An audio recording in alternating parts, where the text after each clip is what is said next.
Renungan harian diambil dari Matius 18 ayat 1-4. Pada waktu itu, datanglah murid-murid itu kepada Yesus dan bertanya, "Siapakah yang terbesar dalam kerajaan surga?" Maka Yesus memanggil seorang anak kecil dan menempatkannya di tengah-tengah mereka, lalu berkata, "Aku berkata kepadamu, sesungguhnya jika kamu tidak bertobat dan menjadi seperti anak kecil ini, kamu tidak akan masuk ke dalam kerajaan surga. Sedangkan barang siapa merendahkan diri dan menjadi seperti anak kecil ini, dialah yang terbesar dalam kerajaan surga." Renungan ini kita beri judul "Menjadi Kecil untuk Masuk Kerajaan Surga". Dalam Injil Matius 18 ayat 1-4 sebagai dasar renungan pada hari ini, kita menyaksikan sebuah peristiwa yang menghentak hati. Ketika para murid bertanya kepada Tuhan Yesus, "Siapakah yang terbesar dalam kerajaan surga?" Pertanyaan ini menunjukkan bahwa bahkan para murid sekalipun masih memiliki bayangan duniawi tentang kemuliaan. Mereka membayangkan kerajaan surga seperti sebuah kerajaan dunia penuh hierarki, jabatan, dan prestis. Namun Tuhan Yesus tidak menjawab mereka dengan teologi rumit, melainkan dengan tindakan sederhana. Ia memanggil seorang anak kecil, menempatkannya di tengah-tengah mereka, dan berkata bahwa jika kamu tidak bertobat dan menjadi seperti anak kecil ini, kamu tidak akan masuk ke dalam kerajaan surga.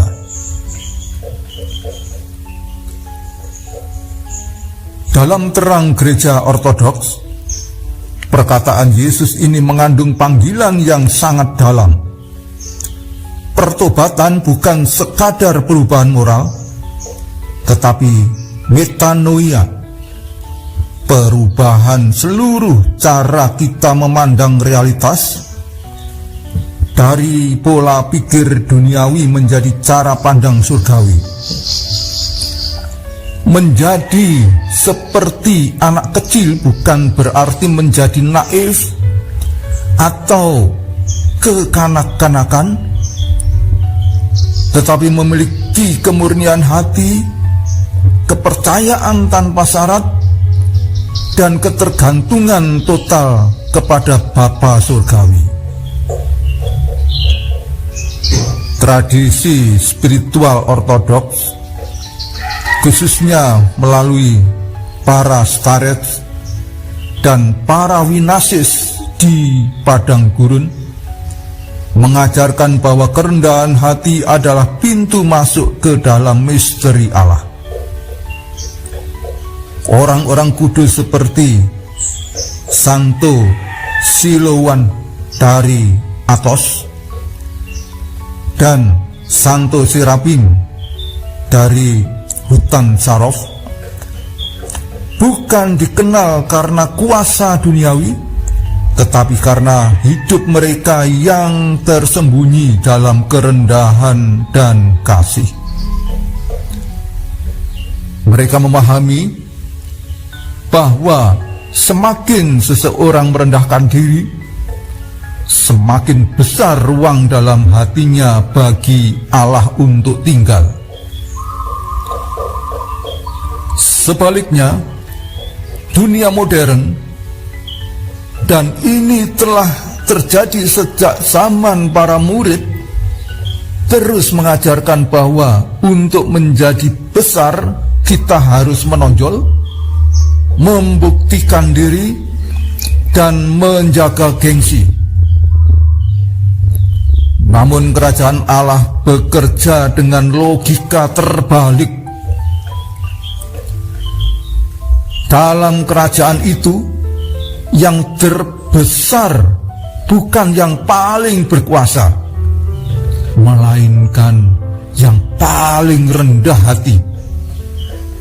Yang termulia bukan yang duduk di atas, tetapi yang bersujud paling dalam di hadapan Allah.